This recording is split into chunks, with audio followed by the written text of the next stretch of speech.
Welcome to the Niche Pursuits podcast. Today we are joined by Doug Cunnington, and we are talking all about the Amazon Associates program. Now, don't tune out quite yet. This is not an overview or an introduction to what is probably the most popular affiliate network out there. No, Doug got access to somebody inside of Amazon, somebody that works at Amazon for specifically the Associates program, which is their affiliate program.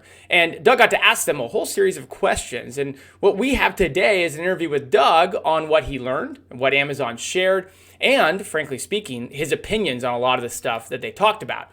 Now, the Amazon Associates program is a great program, especially if you are monetizing your website or other properties with affiliate links, and it provides access to a very highly converting Amazon website. But at the same time, it comes fraught with a lot of trepidation, challenges, and really basically things that are confusing and unclear.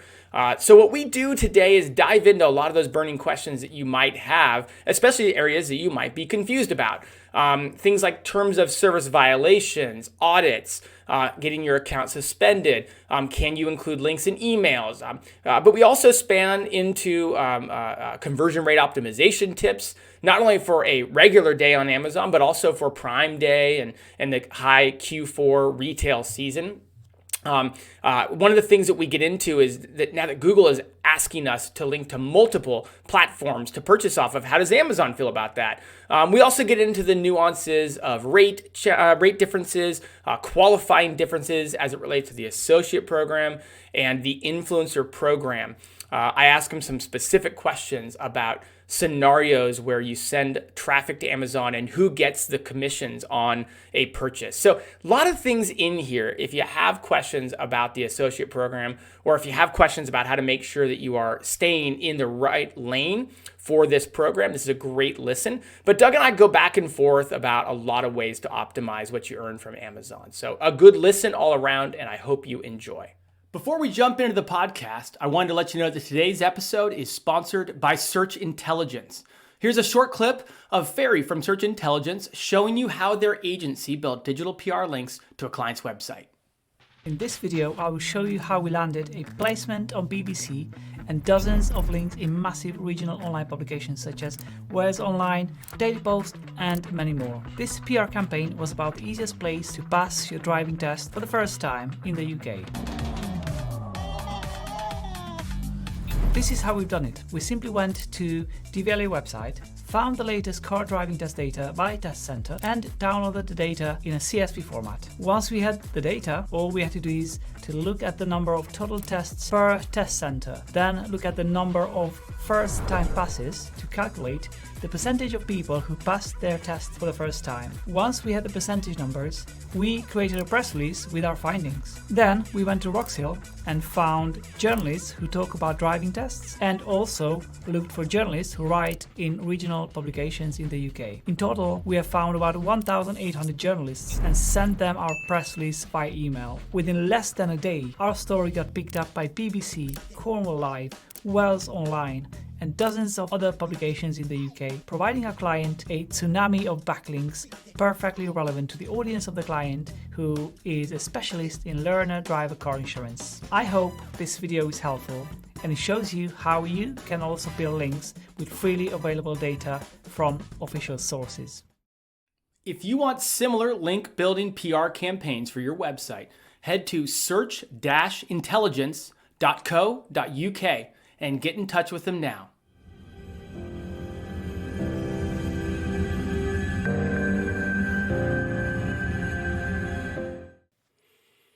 All right, welcome back to the Niche Pursuits podcast. My name is Jared Bauman, and today we are joined by Doug Cunnington with Niche Site Project and The Doug Show. Welcome, Doug. Thanks, Jared. It's a pleasure to be here. Always pumped to catch up with you, and thanks for having me on the show. Yeah, you know, you're no stranger to the podcast. I was looking back. You might not even realize this. You've been on several times. So you were on first when we were actually counting episode numbers. You were episode number 26.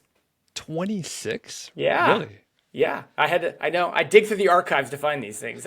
Then a couple years ago, I know you were on talking about some YouTube projects you were working on and stuff. But yeah, so you've been on a couple times here. This is at least visit number 3. Awesome. Yeah. Those were back in the early days. I want to say it must have been 9 years ago or so. So I probably don't want to go back and listen to myself back then, but it's out there in the archive, huh? You can find it. Anybody listening can find it. I think you were talking about flipping a website or something. I don't know. I just saw the caption. I admit I didn't go back and listen, but you run a very popular podcast. I know I listen to it whenever I can and whatnot. So I'm really looking forward to having you on today. We're talking all about Amazon Influencer Program. I'm so excited for the topics and the agenda we put together. Before we dive in, though, many will have heard of you. Many will know you because of your podcast and the work you've done in this community. But why don't you give people a backstory so they do, anybody new or anybody who's just starting to tune in and doesn't know who you are, you can kind of catch people up. So I got started working on websites back in 2013. I just found the Smart Passive Income podcast kind of randomly. At the time, I had a corporate job doing project management. I was a good worker bee drone kind of person. And it wasn't that great. I had a little free time. So I found Pat Flynn, listened to a handful of episodes, actually found Spencer as one of the most inspiring guests. So I started, checking out Niche Pursuits, the blog and the podcast, and really dove in. And I was dabbling for a couple years before I got laid off in 2015 from that corporate job, which ended up being really a blessing in disguise. And it gave me a chance to try to take the side hustles full time. Like a lot of people, I had some big successes and then some big failures. And I was just kind of figuring some things out.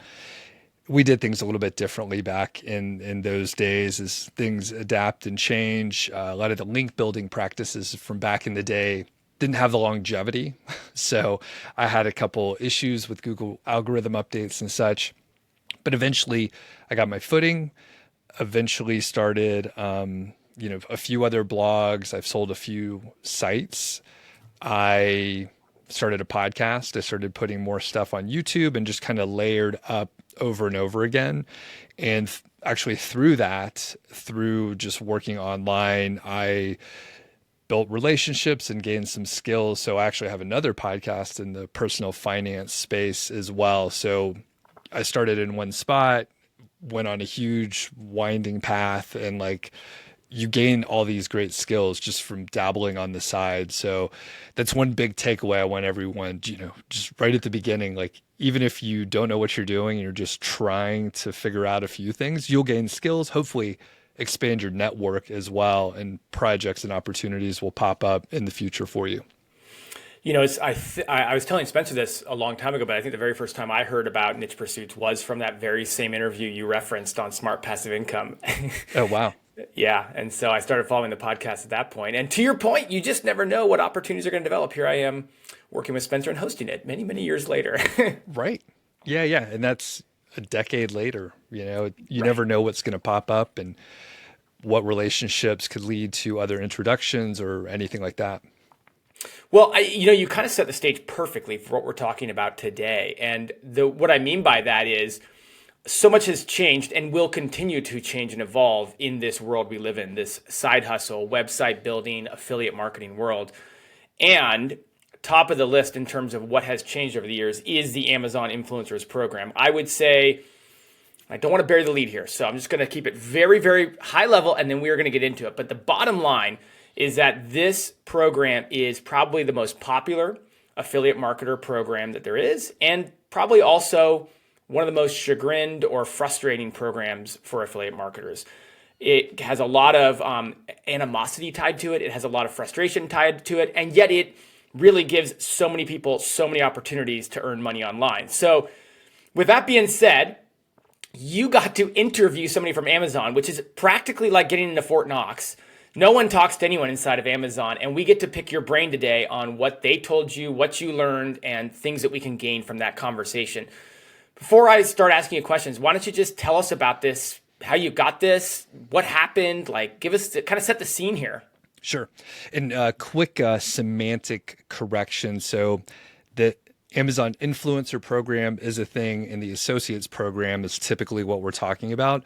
It's really the same program. It's just targeted at different people, a different market. So the Associates Program is typically what we're talking about. Amazon affiliate, you have a blog, usually that's That's sort of the scenario. Did I say influencer?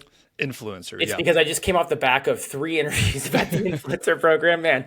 So thank you for the correction. Sure. You're right. We're talking about the associates program. I think influencer might make its way in there a little bit, but you're right. The bedrock of what we were talking about the last decade is associates. And I need to get my head out of the influencer interviews I've been doing for the last three times. That's right. Well, it's very popular, and they are. I mean, they go hand in hand. Like it's really the same program. It's just a marketing label. So back to your Yes. question. How did this Take it away. happen? So I got an email from one of my listeners. He's been a great supporter of like the YouTube channel, and we've exchanged emails a lot over the past 6 years or so. And he made contact with, I guess, someone who runs a marketing agency. So he met him at some conference years back. This marketer, Dean, which I think we could probably link up to Dean if you think it's relevant for listeners and such. But basically, Dean made contact with someone at Amazon through his network somehow or another at Amazon in the associates program. And they were talking, and basically, I think Dean proposed to kind of get out there, like talk to your associates. There's kind of a bad reputation, like you said, Jared. Like we don't hear much. If someone gets an email from Amazon Associates and it says you're doing something wrong, there's no one you could ask. You have no recourse. You can't get clarification. If you send evidence to them, like to the contrary, showing that you are not violating anything, you don't know where it goes. There's no conversation, right? So it's kind of bad in that sense. And I mean, there are pros and cons with the program, but that piece of it does not make any of us associates feel good. And it represents a huge amount of risk. For example, let's say I have a blog. I've been working on it for several years. I'm making 6 figures a year. I'm supporting my family. I get an email that my sites are going to be audited. I'm freaking out. I don't know what's going to happen. I know about the reputation. I know if I submit a ton of information, I might not get any answer back. I actually went through an audit in that sort of scenario. And you get an email on a Sunday night. At the time, you have 5 days to reply back, and I'm losing it a little bit. I'll keep it PG, but I was freaking out. Everything worked out fine. I'm very good at documentation, so I was able to send them what they needed and have put together like templates to help people do that sort of thing. So anyway, Dean hooked this up because I have a lot of, I guess, good relationships with my audience. I always reply back to emails. I put out a lot of content, and I think people know that I'm authentic. If I don't like a product, I'll say that I don't like a product. I'm not pushing things that I don't like. I'm not trying to promote anything weird, right? So Dean chatted with me, and I think there were a lot of people on his list, like a few dozen. And maybe my straight shooter attitude like cut through the mix a little bit. And I was like, I don't care if I talk to them. I don't need anything from Amazon. So maybe that helped. And also I'm a professional. So I do have the background in the corporate world, so I can navigate and understand you shouldn't piss certain people off, right? So Like Amazon. yeah. So I was like, if you need me to, operate in a certain way and meet some deadlines, I can do that kind of stuff. So Dean got back to me and said, hey, it's going to work out. We're going to be able to do the interview, and I'll pause here. But that's how it all came about. Just putting myself out there for several years. And then finally, I mean, the other people that I know that did the interview, Mark and Gail at Authority Hacker, which I think they have a much bigger brand. They have they're brilliant. They do a great podcast. All the stuff they do is fantastic. So I think, if I was the other person that was able to interview them, I'm like, how did I end up here? Imposter syndrome really kicked in, I think it's great. And I think to your point, I'm really glad, you're one of the ones who got to do an interview with him, because you do cut to the point, or cut to the chase, get to the point. but you do get authenticity out of people that you bring on your podcast. Any one question before we dive into some of the details you learned? Like, any reason why this came together now? I mean, I could just lean in and feel like it for so many reasons, with all the AI stuff that's coming out, with all the stuff that's changing in online search and online buying patterns, that maybe there could be reasoning behind that. But do you feel like I'm stretching by saying that? Like, why now, after all these years of having a successful associates program, are we getting a little bit of access? Pure speculation on my part. The gentleman that I talked to, Mark Keeney, he was great. I chatted with him a little bit beforehand, a little bit afterwards, and I would have a beer with him. He seemed like a good dude. He said he has been in the role for 2 to 3 years or so. And this is the pure speculation part. A lot of times when there's new leadership, you get some new energy, new initiatives like, hey, we haven't tried this in a while. Why don't we go try it? Mark, why don't you go figure out how to do this? So I think it could have been that, just maybe a new idea from some leadership behind the scenes, maybe not even Mark, right? So I'm not sure like where he falls in the hierarchy. The other speculation, right, which some people emailed me from the audience, and they were like, oh, maybe Amazon's losing a lot of market share, maybe things are changing and they really need the associates to step up. Now that I have no idea. Now the other part, which we will get into, I think some of the questions that were asked and some of the questions that were not asked. Some of the questions that were on the list that I did ask about were about Prime Day, and that's come and gone by the time this goes out. I only had a couple weeks to do the interview and publish it. And I think they wanted to do some promotion for Prime Day. So that, I think specifically, this time in the summer, there were some Prime Day ideas about it. Yeah, and that makes sense. Like, oftentimes, you'll kind of do a rollout release to build hype around something. And it's a good point. Like, as we dive into some of these details, I'll say it for you. I know you're comfortable saying it, but you were somewhat, I don't want to say restricted, but there was kind of questions that were approved to ask and questions that they weren't going to touch. So I might ask you some questions, and as I like to do, I like to kind of drill in on here. So if you feel like you can't answer it, just say it. And to your point, if you feel like you just want to speculate a bit, like, we'd love to hear your insights because you've been in this industry for long enough. And you did have access to interview him, and feel free to just say, he didn't say this, but here's what I kind of feel. So, we can kind of navigate through these questions, but I'm going to try to ask you the questions I think a lot of the listeners are going to have. We have a great agenda. We're going to get into how you earn money, like some of those nuances we don't understand. I see a lot of terms of service topics we can talk about here on our agenda. Localization of links, different countries, all this stuff. But before we get into all that, let's talk through, what did you learn about tips and tricks for how to earn the most money on Amazon associates? There I go again. Right. I almost said it. Man, what are some tips you learned on just a regular day on Amazon associates and how to maximize your earning potential?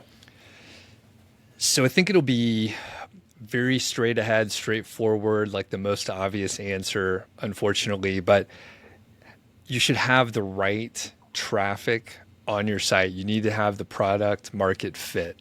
So even if you're getting a ton of traffic, but they are looking for something else, then you're not going to convert that well.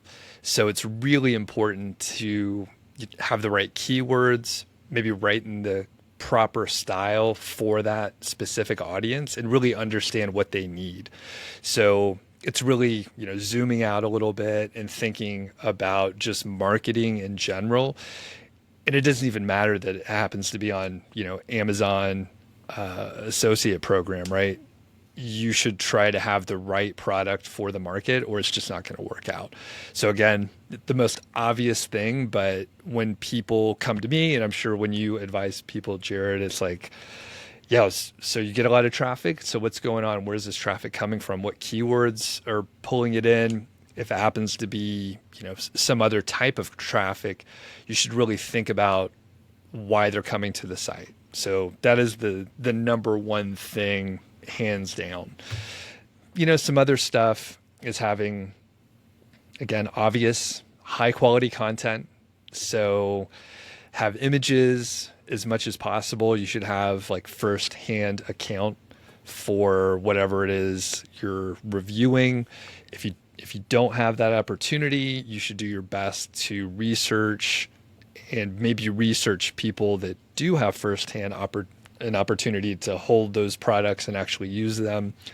And a little hack to get around it if you don't have the product and maybe there's not a lot of reviews.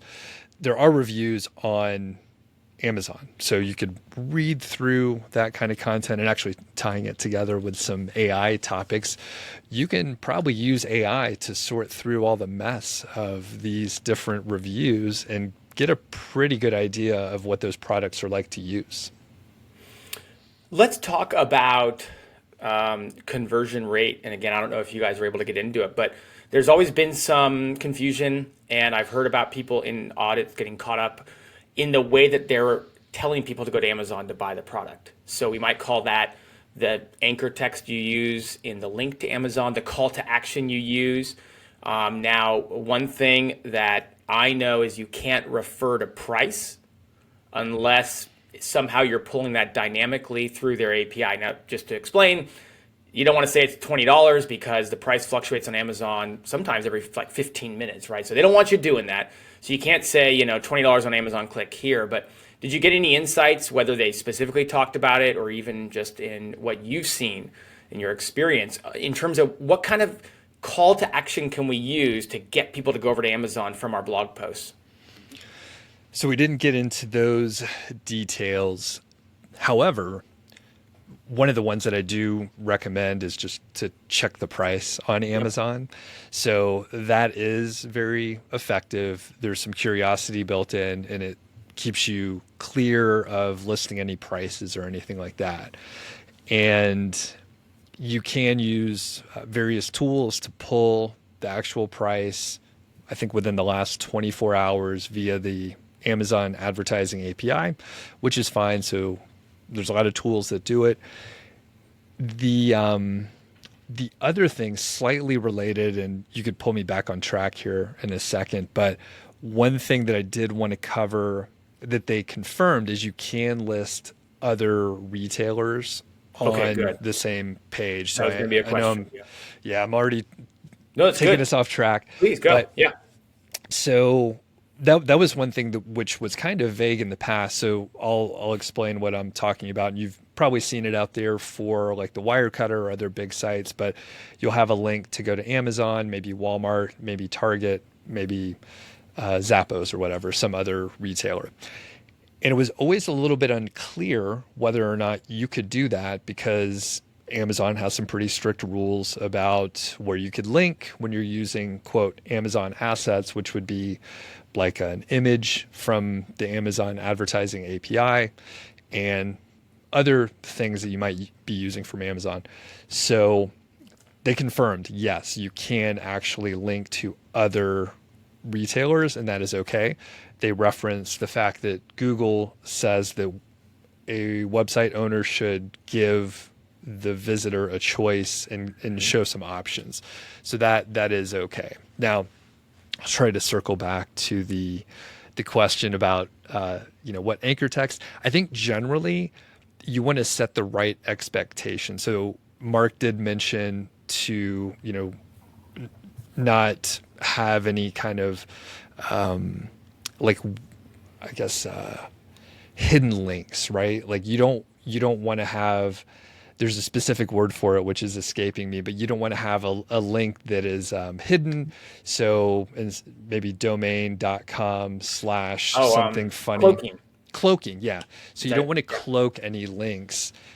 You want to set the expectation right. So again, I don't want anyone to click somewhere and not know where they're going and end up somewhere they don't want to be. So I always say, like, go check reviews, check prices on Amazon. Those are pretty good. Do you have a specific go-to for your anchor text? I do. Check price on Amazon. Yeah. Okay. We have we at times in the past we've gone like check Black Friday price on Amazon.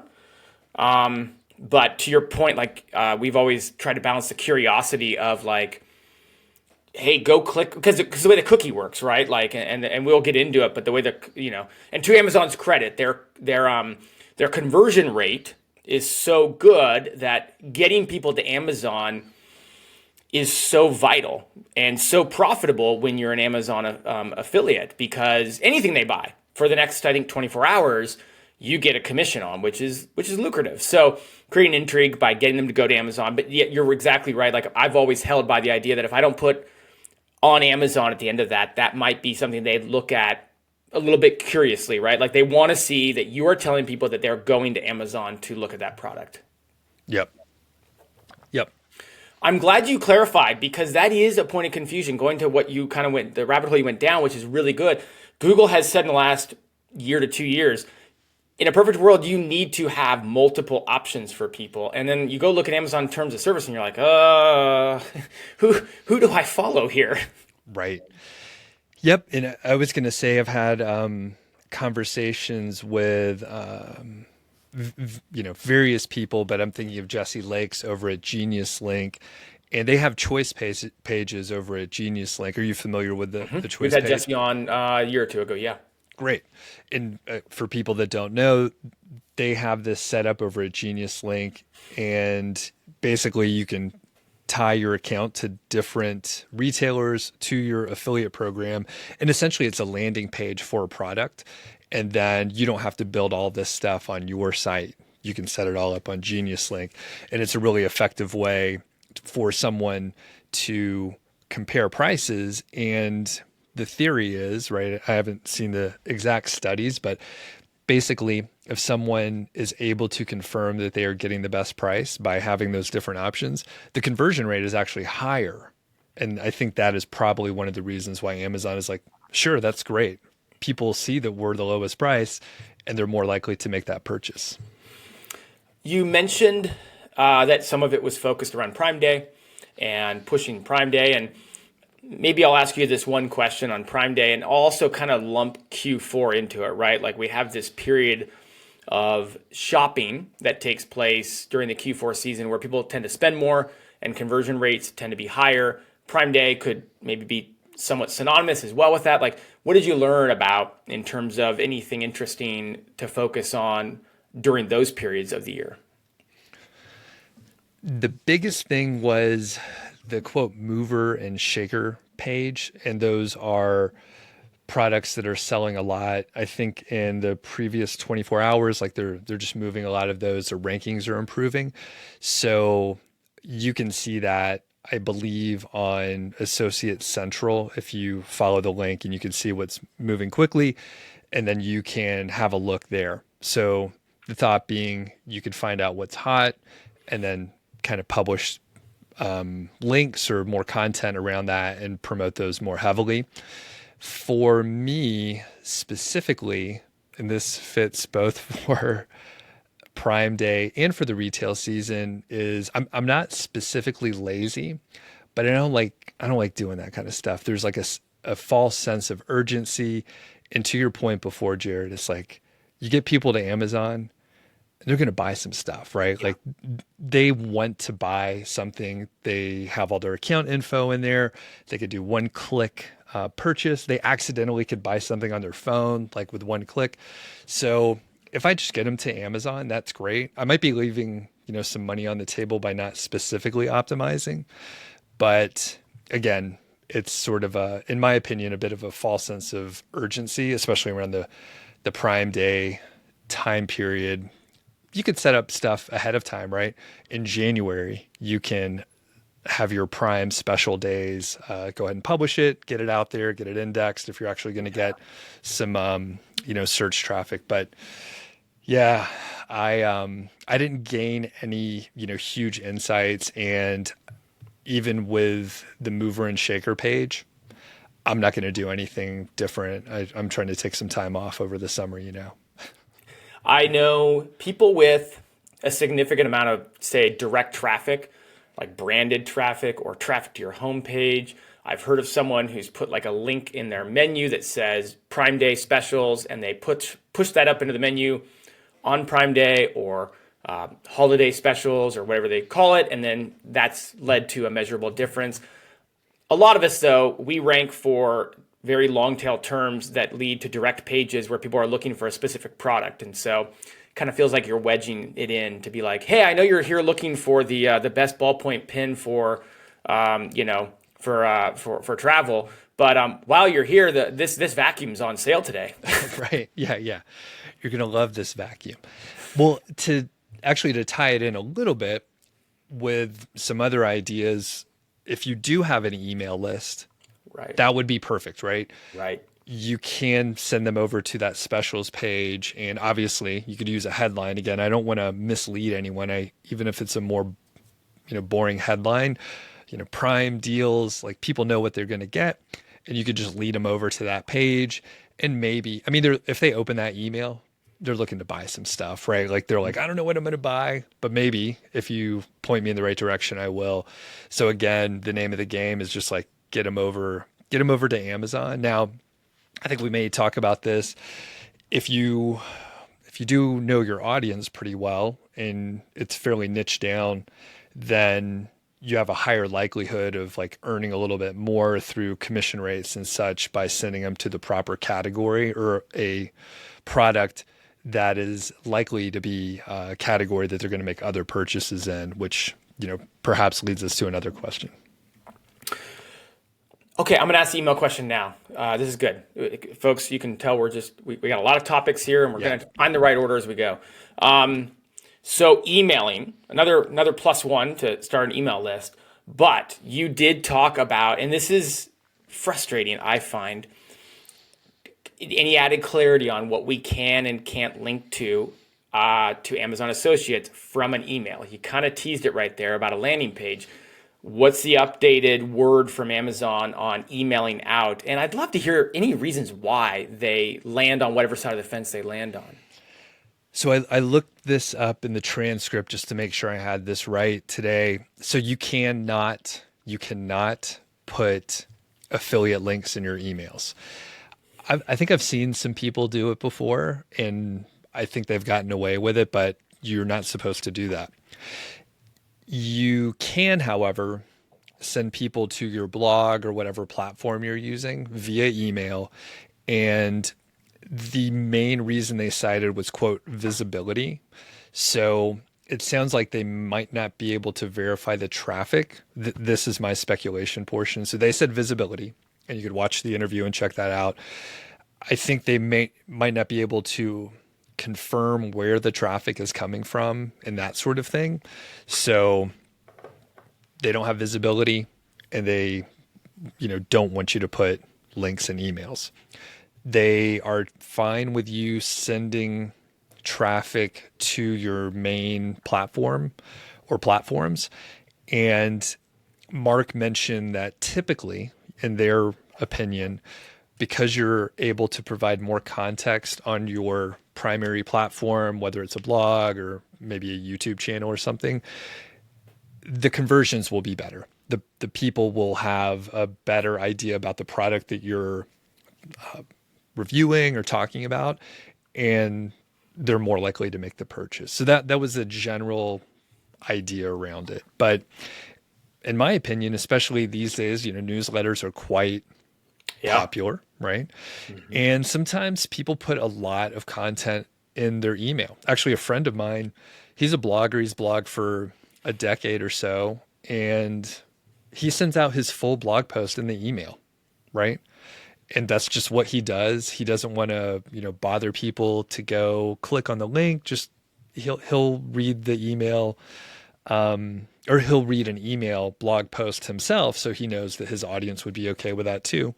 So in my opinion, I think it's not necessarily a great reason, but those are the rules. Those are the rules. And they're the rules, and how far you want to push them is up to you, obviously. To some degree, we're all always wondering a bit where we are and all that, but those are the rules.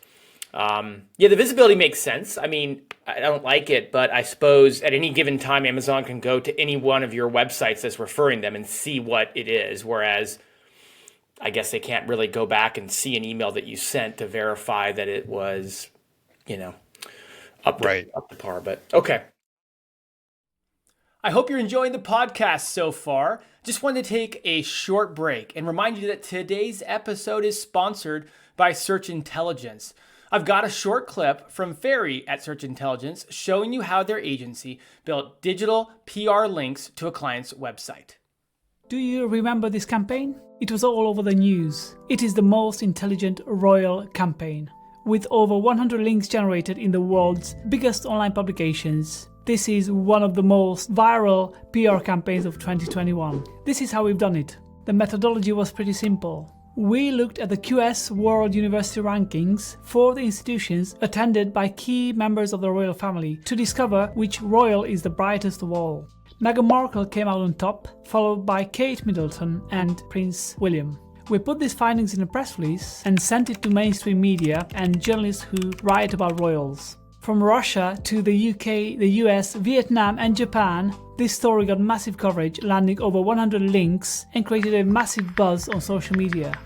Simple research, but a great story that journalists love to write about. I hope this will put you on fire and will give you inspiration. Like what you just heard and are looking for similar link building PR campaigns for your website? Just go to search-intelligence.co.uk and get in touch with them today. Let's slide from that into other terms of service issues that you got clarity on. I do have a bunch of questions related to terms of service. Again, whether you can answer from what Mark said or extrapolate based on what Mark said. But I'll let you kind of kick it off. Like, what other terms of service topics did you guys get into? Let's see. Actually, I'll start with some stuff that we didn't get into, and maybe that'll trigger my memory. And another time for a little detour here. So we got questions from the audience. So I sent a few emails out and I asked my audience to submit questions. It went to a Google form, and then Amazon sorted through the questions. I believe they had some things that they did want to talk about. Like I said, Prime Day, a couple other items. And a lot of the questions that I wanted to be answered were not on the list. The other thing when you deal with a large company, it goes through legal, right? So these questions were filtered through with the team, with Mark's team most likely. And then it went to legal and they checked over it too. And then I think it went to another team to be approved, maybe marketing, but it was a lot of filters to go through. Yeah. Before the interview, we had a little chat and they said, here are the questions to ask, and no follow-up questions. Like, just ask these questions. And as you know, Jared, the follow-up questions, well, that's where the magic is, right? Oh, yeah. So I could not, my hands were tied. And I knew that was part of the deal, right? So that was fine with me. It was a good opportunity. There were a couple things I learned, a couple good questions, but that's the deal, right? Like, I want to know some things that I wanted to know, like the image usage, right? So people get busted on this often. Sometimes they'll download an image from Amazon and then upload it to their site and use that, which is not technically allowed. You're not supposed to do that. You're supposed to use the Amazon advertising API and get the image that way. And there's a handful of other rules like that where it doesn't quite make sense. There's probably some legal reason or some other, FTC type regulation where there's a reason that you have to do things a certain way. But from our perspective, it's just like, why do we need to do it that way? It seems like a much harder thing to deal with.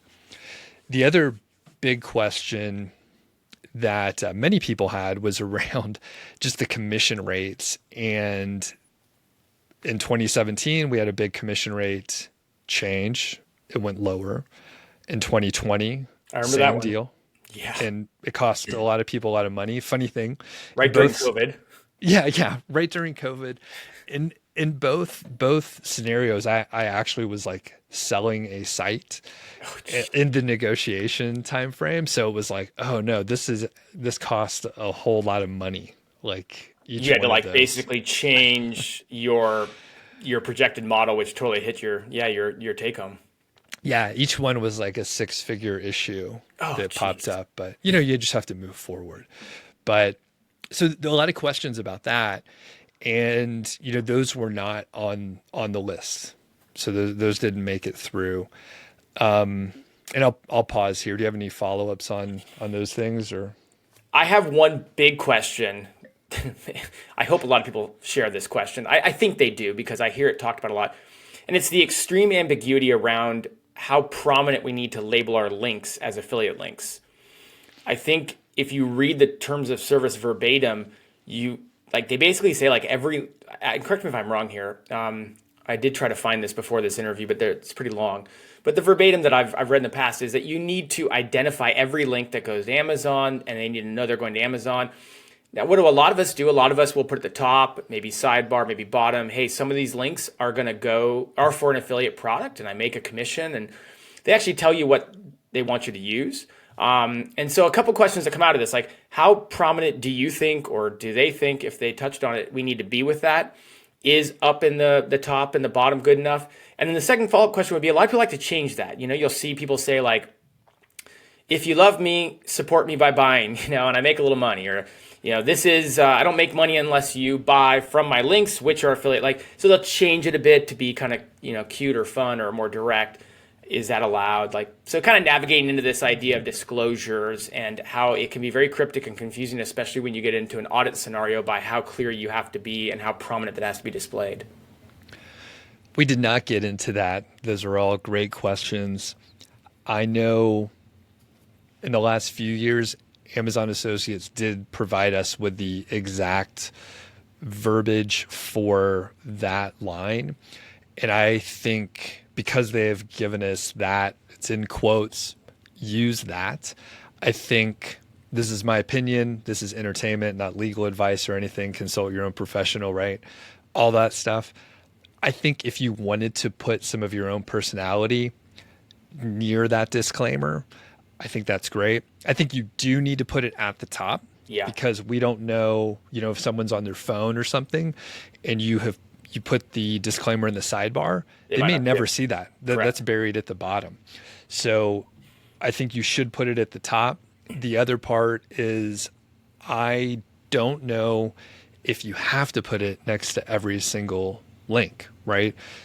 With our anchor text that we described before, we said, hey, this is going to Amazon. So that's pretty clear. And we also said, hey, we're an affiliate at the top. So if someone's scrolled through, they should have seen that. I don't know if that would pass an audit. When I had an audit a few years ago, it was okay. And that worked out fine. But auditors are people, and maybe the rules have changed. So I don't know, but I think that is probably most likely accepted. And you don't note every single link. That would be a horrible user experience, kind of like the cookie the cookie acceptance that we have to have on all the websites now, which is just dumb, in my opinion. So annoying. Right? And you're so tired of just saying, yes, I just accept all, get me what I want. Time for a quick Jared story. I had an audit a couple years ago.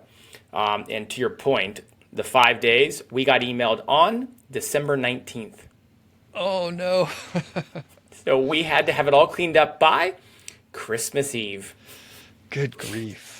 And so, my business partner and I literally got it done at like 6:00 on Christmas Eve. Man. And resubmitted. And, I was so both nervous and frustrated. But what we did is exactly that. We made sure that every link was clear about what we were calling people to take action to Amazon. Put the disclaimer at the top, exact verbiage that they wanted. We did pass the audit just fine.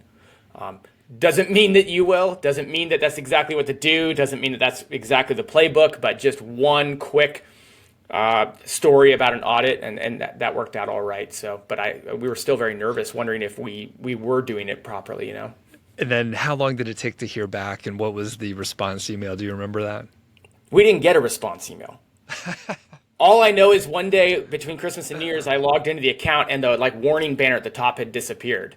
All right. And I was like, I guess, well, I still have an account. I guess we're good, and just never heard anything else of it.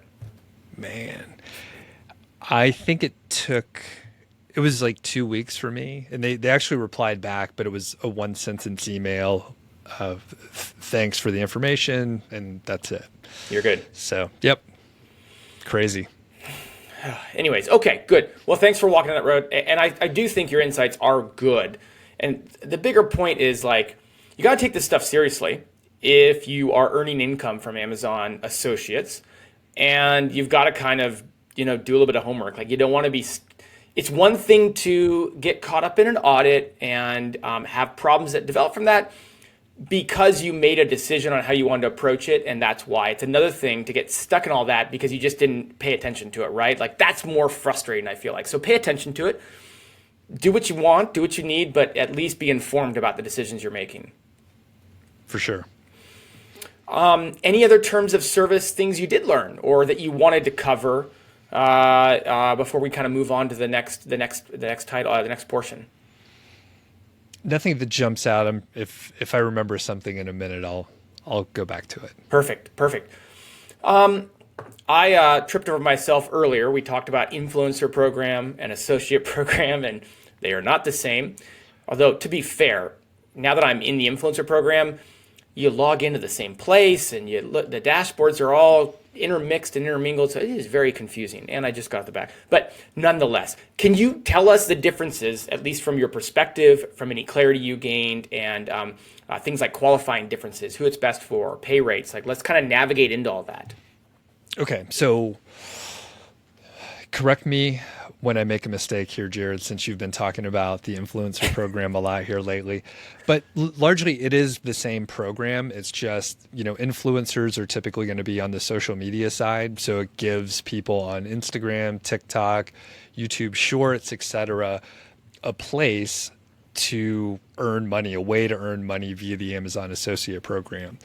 And the commission rates are the same. So it's the same commission rate on the Associates program and the Influencer program. As far as, the Associates, I think I mentioned before, blogs, YouTube, that's kind of generally who that's targeted at. But because it's essentially the same program, then it's the same deal. And I forgot the rest of the question. Sorry. Qualifying. Yeah, qualifying. I mean, I think that's a big difference there. And I think a lot of people who are new would have questions about qualifying, but also, is that going to change in the future? I've heard a lot of people nervous about qualifying for Amazon Associates becoming different. Okay. So I actually am not an expert in that area. I know for the Associates program, if you have a blog, and this is something Mark actually mentioned, if you have a blog, it's good or if you're starting a blog, it's good to already have some traffic, already have an audience there before you join up in the Associates program. That's what I have advised for several years. And in my opinion, I think if you're getting, 15 to 20 visitors per day to a product related piece of content, you are good to go ahead and apply. You'll have access to the site Stripe and to your special links to send people to Amazon, and you'll be in good shape. With 15 to 20 visitors per day, you should make a couple sales every few days, something like that. So you'll be in good shape. As far as the influencer program, I'm not sure the minimum number of followers or whatever that you need. So Jared, I'm sure you could fill me in there. It's not published, but from the interviews I've done of people in the last couple of weeks, it's basically somewhere between 1,000 to 10,000 followers, but it also seems to be based on engagement. So if you have more followers and less engagement, or less followers and more engagement, and then it's through 4 platforms: Facebook, Instagram, Facebook, Instagram, YouTube, and TikTok. I'm actually looking at their page, and I don't think Twitter's allowed anymore. I think it's really? 4 of them. It's like 4 of those 5 there. TikTok, Instagram, Facebook, and YouTube. So I know I got qualified with a YouTube account that had about 9,000 followers, but also or subscribers, but pretty good engagement on that platform. Got it. Okay.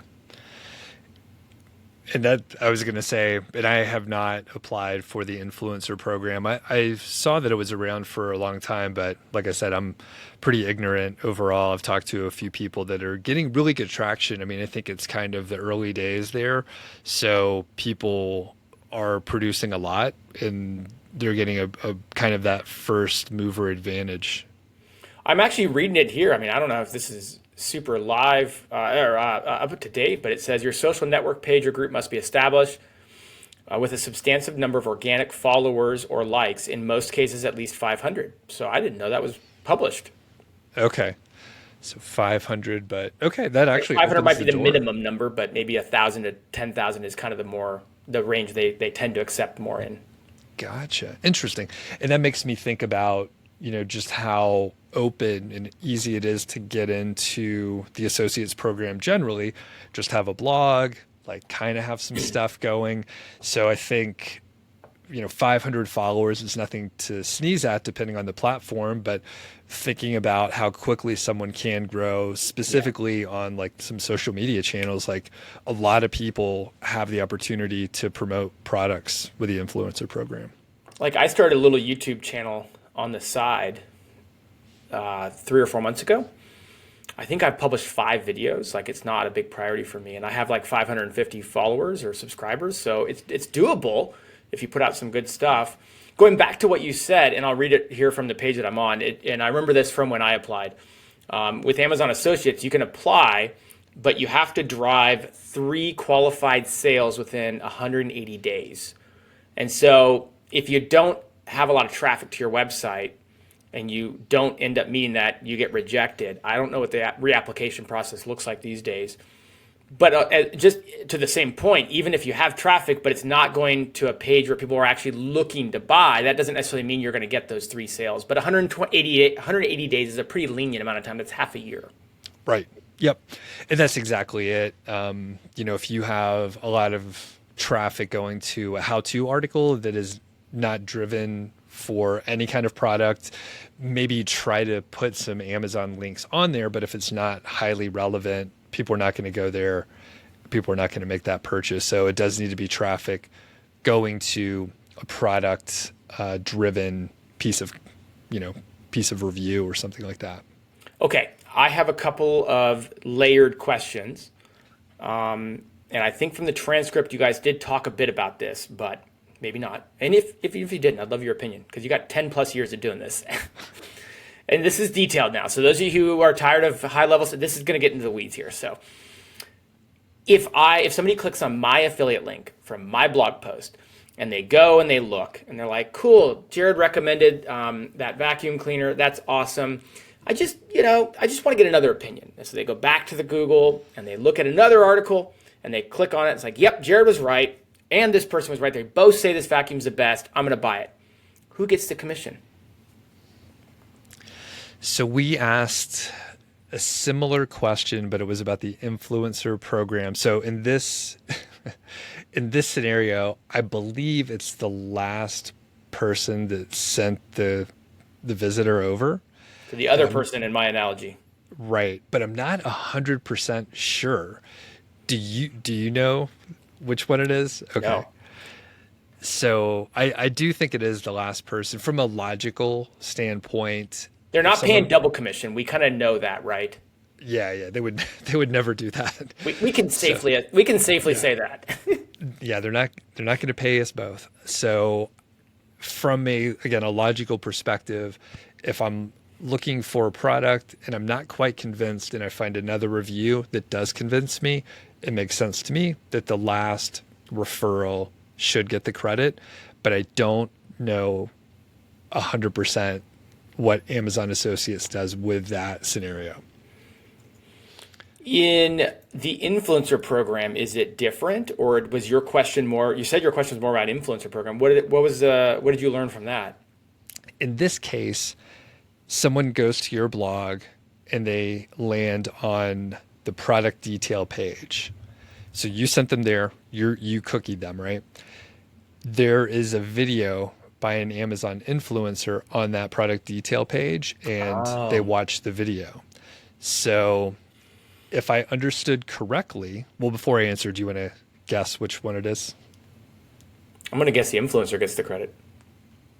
If I understood correctly, it's the opposite. It's the person who sent the traffic there. Okay. Okay. That's encouraging for bloggers. Yep. So unless I misunderstood, I was going to say I'll have to go back and read my own transcript to make sure.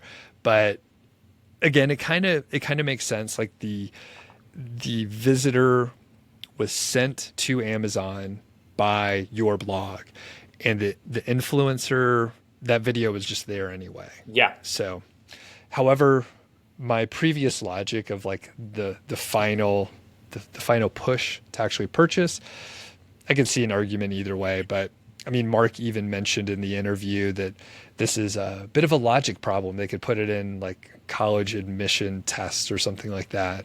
So I get it. I mean, we help at my marketing agency, we help companies set up their attribution models in, say, a Google Analytics or a CRM system. And one of my first questions for a brand is, well, and we call it first click or last click attribution, right? Like, let's say we get a group of teams together in a larger scale business, and I give them a scenario. I say, hey, somebody who goes on to buy, they started by clicking on a Instagram post that the social media team created. Then they started following the social media account, and they saw a blog post that was published. They went over to the website. They read that blog post, and then they came back. They got on your email list because of freebie, and then they came back and purchased down the road because of that freebie. Does the social media team get the credit? Does the organic team get the credit? Does the sales team get the credit? Who gets the credit? Who gets the attribution here? And they all look at it. Most of the time, they're like, we all get the credit. It's like, well, you can't have that. I get the conundrum that an Amazon would be in there. So it's that's tough. What do those teams usually decide? Do they sort it out based on some logic, or is it always gets a little fuzzy, right? It does get fuzzy. I will say that, and my sample size is very small compared to large agencies, but if I were to like be very general, most of the time companies are more willing to push attribution credit further towards the front of the funnel. Because generally speaking, I think most businesses nowadays are more likely, and these are the details of the questions we get into, or the answers, but like they're more likely to give the tiebreaker or the benefit of the doubt to the team that got in front of that eventual customer first. And that makes sense just from a logic standpoint. The lead would never have seen anything down the pipeline if the top of the funnel wasn't working properly. And I heard one CEO say it very well. He was like, well, what's harder, if I was just being very black and white, standing out in a sea of crowded noise on social media, or converting a lead that was already pretty warm to begin with? Right. And he's like, look, if I hand you a lead that's already been nurtured through social media, blog content, and email content, I hope you're going to close that. But getting something to stand out in a sea of infinite scrolling seems harder to me. And that's just his perspective. That's one CEO's, but I thought that was an interesting way to kind of summarize it. Okay, so we don't have a ton of clarity on the associate program, but I think that if you are worried about that, just one reminder as you think through it. And this was a change of heart I had to have over the first couple of years of blogging. Like you're used to, like, if you're writing a blog post about that vacuum cleaner, you're used to trying to get people to go buy that vacuum cleaner. But if you are and by the way, if you're an affiliate for Bissell, that's probably the right approach. You want to sell a Bissell vacuum cleaner, you're writing an article on Bissell vacuum cleaners, you need to get them over to the Bissell page and have them convert. But with Amazon, and I'd like to get your perspective on this, that's why I'm saying it, it's really more about just get them over to Amazon with curiosity in general. And even if they don't buy the Bissell and they go buy a Shark or they go buy toilet paper, that's kind of the more the nature of winning on Amazon. Can you kind of add any thoughts and perspectives to that? Anything you've done over the years to kind of shift your approach when you're referring the Amazon affiliate program versus other affiliate programs? I agree with your premise, and I'm going to take it in a different direction, a more philosophical direction. Oh. So you had a great question about two bloggers that send a lead over to Amazon. Who gets the credit? And then we talked about an influencer versus a blog who sends the traffic. And my question is, are you going to do anything differently based on the answer to those questions? The answer is probably not. You're just trying to get people to Amazon, whatever the rules are or what the rules are, and you'll get credit or you won't get credit. But really, you want the most traffic, you want to have good content, get them over to Amazon. And the philosophical portion, I had a friend, I have another podcast, and he was like, Doug, you seem very stoic. And I think I didn't realize it, but I think, we have these rules. I can get more details about what's going to happen in certain scenarios, but I'm not actually going to change any of my actions based on the answer. So we can chase our tails around. It's a good question, Jared, but we could try to figure out these very specific scenarios, but in the long run, it's a fool's errand. It doesn't matter what the answer is. We're going to do our tasks for the day or for the year, and we're going to move forward. The other thing that doesn't matter is the choice that we didn't make, right? So we have like all these different choices, right? We can publish more content. We can use AI to publish content. We can get a bunch of backlinks. And we're going to have to kind of spread it out. Like we don't have infinite energy or resources to do everything. But you'll make a choice and you can just move forward with it. Like you can keep analyzing and try to make the very best decision, but you don't know. And once you make the decision, you can't do the alternative. You have to think about opportunity cost. So when I look at my opportunity cost to figure out the answers to those very specific questions, I realize, well, I'm not going to make a different decision than not having that very detailed information. So that's the philosophical part. So I look at a lot of things that I could spend more time on, and I just don't, either because it won't change my decision-making process or I don't find it enjoyable. So that's the other luxurious thing is like when you're running your own business, you can pick what you want to work on, and I don't want to create a job that I hate. So I pick things that I want to work on or topics that I want to dive deeper into because of some intrinsic kind of interest. So that probably doesn't answer your question at all, but I wanted to say that anyway. Well, no, I think it does actually. And to your point, and maybe I'll double down on it or go a little further, like if you want to be the type that gets extremely detailed, the Amazon Associate Program probably isn't the right one for you because you're going to find that the bulk of what you earn is somewhat unaccountable for. Like it's about a general broad stroke perspective of sending traffic to Amazon and watching money come out the bottom. Whereas if you want to really get into the finer points of whether your button color or whether your text or your anchor text or your call to action is helping, like probably better suited on a different type of program where you get certain specifics that you can kind of deep dive. And if that's your personality, if that's where you're at, or if you're selling a high ticket product that necessitates that sort of thing, probably to that point, like the associates program isn't really the best spot for that. Yep. And I love other programs. If you have like a great partner in an e-commerce shop and you're a part of that affiliate program, you can earn much higher percentages. You could have like a personal relationship. I just happened to, get tangled up in the associates program all those years ago.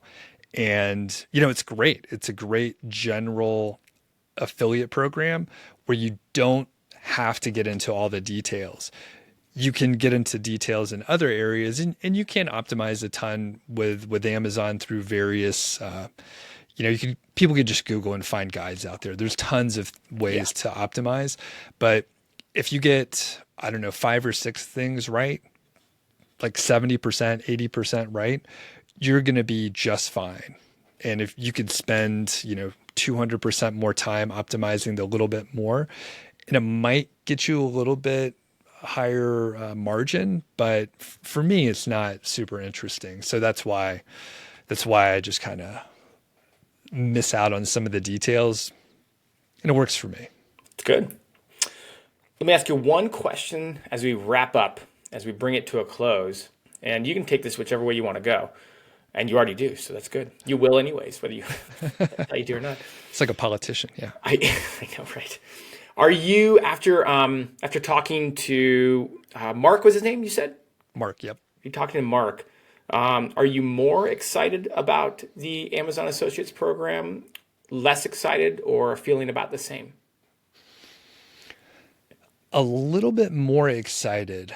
I was happy that they are doing some outreach and trying to get in front of, I mean, really their customers, right?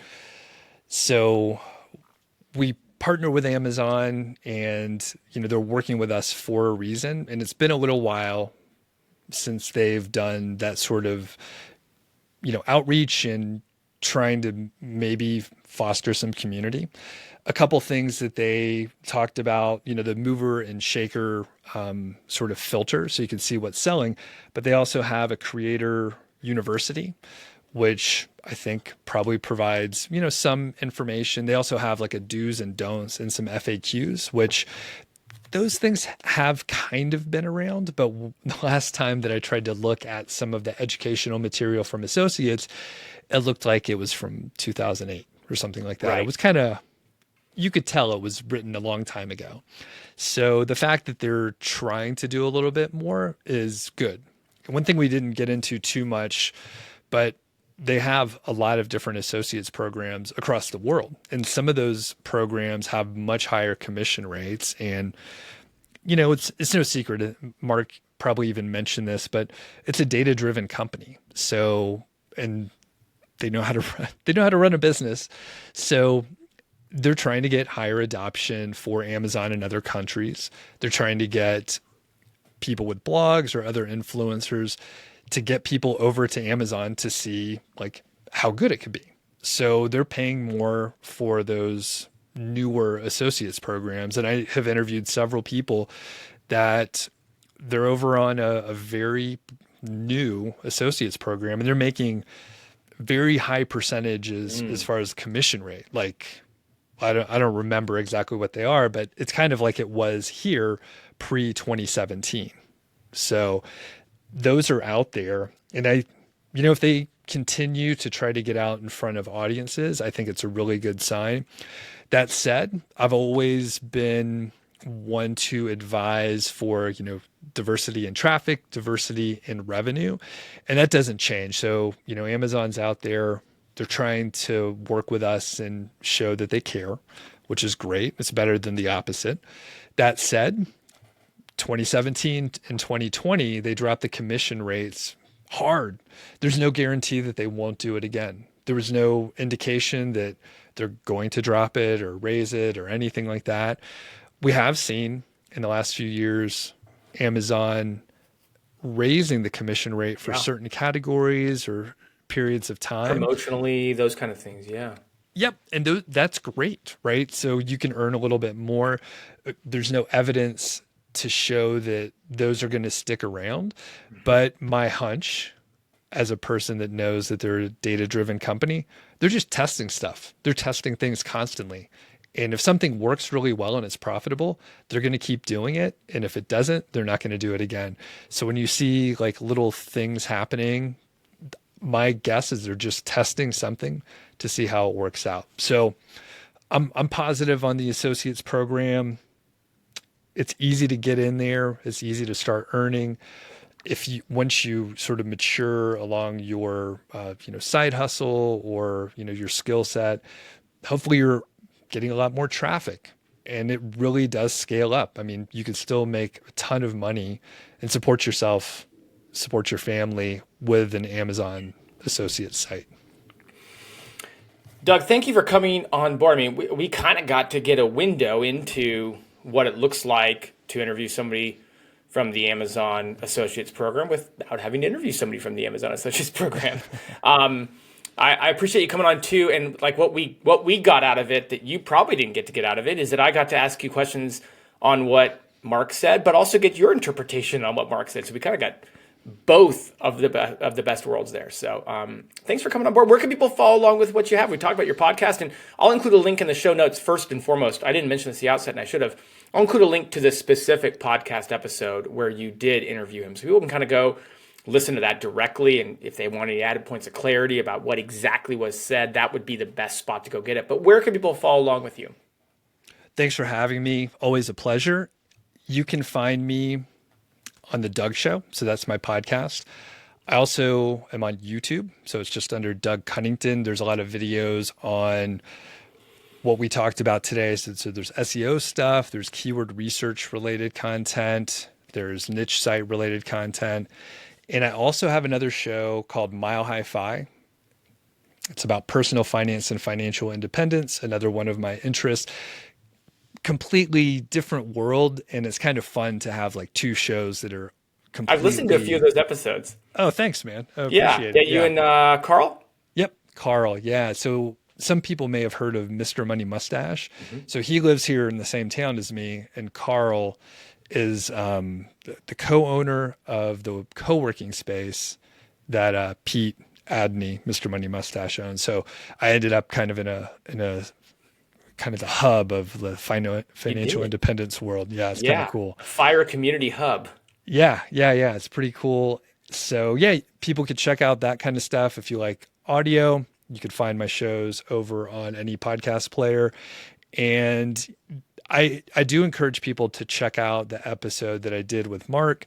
And the funny thing is, hopefully you've heard this first, but you'll be yelling at your podcast player or whatever, like, Doug, why didn't you ask a follow-up question? And I got to tell you, I wanted to ask so many questions, but my hands were tied. I'm so glad they chatted with me. Yeah. And I only had a few minutes, but a few folks were like, why was it so short? Why didn't you ask any other questions? And that's why. You definitely are a podcast host who definitely leans into the second, the third question. So that must have been really, like there's some shows, some podcasts where they're very formulated ahead of time, and yours is definitely not that. It's very much like, let's start with a topic and let's just see where it goes. So I can imagine that was a challenge, but it was great, and so you did a good job. Thanks. You got to deal with what you have to deal with what you have in front of you. You can't change some of those things. Yep. Well, hey, Doug, thanks for coming on. That was, I think, number 3. So we'll just see when number 4 happens. But it was another great episode. Thanks for being a contributor here. And we'll get all that stuff in the show notes. If anybody has any questions, they can follow up there. Thanks, man. Really appreciate it. Today's episode is sponsored by Search Intelligence. Here's a short clip of Ferry from Search Intelligence showing you how their agency built digital PR links to a client's website. What a masterpiece PR link building campaign, with 20 links in big publications such as The Sun, Express, Mirror, Wales Online, and still landing. I would say this campaign is a massive success. We told the press that people should turn on their heating this summer if they want to save money next winter. And we landed over 20 links in national and regional UK publications for our boiler client. That's crazy. The campaign hook was pretty clever. It is a known fact, at least in the boiler trade, that if you keep your boiler off for many months, it might rust and it might get you into trouble if you keep it turned off from spring to next winter. We therefore advise the press, with an expert commentary piece, on behalf of our boiler client, that people should turn on their boilers this summer just when the heat wave is in full swing. This way they can avoid a boiler failure next winter and save money. Massive publications picked up our story, including The Sun, Express, Mirror, Wales Online, and a few more dozen publications, giving our client links, lots of links, and lots of happiness hormones. No wonder that so many journalists covered our story, as this headline is a massive link magnet to their audience. This case study highlights the fact that a clever hook can be applied to any insight or story to make a campaign more successful and more compelling to journalists. Can you imagine when people see this headline in the news, you should turn on your boiler this summer? There's no way they would not click on it. I would click on it. So this was the hook, and this is why this campaign was so successful. I hope this video inspires and shows you what's possible with a clever hook. Thanks for joining us today on the podcast. Just a final reminder that it was brought to you by Search Intelligence. And if you're looking for link building PR campaigns for your website, just head over to search-intelligence.co.uk and get in touch with them today. Cheers.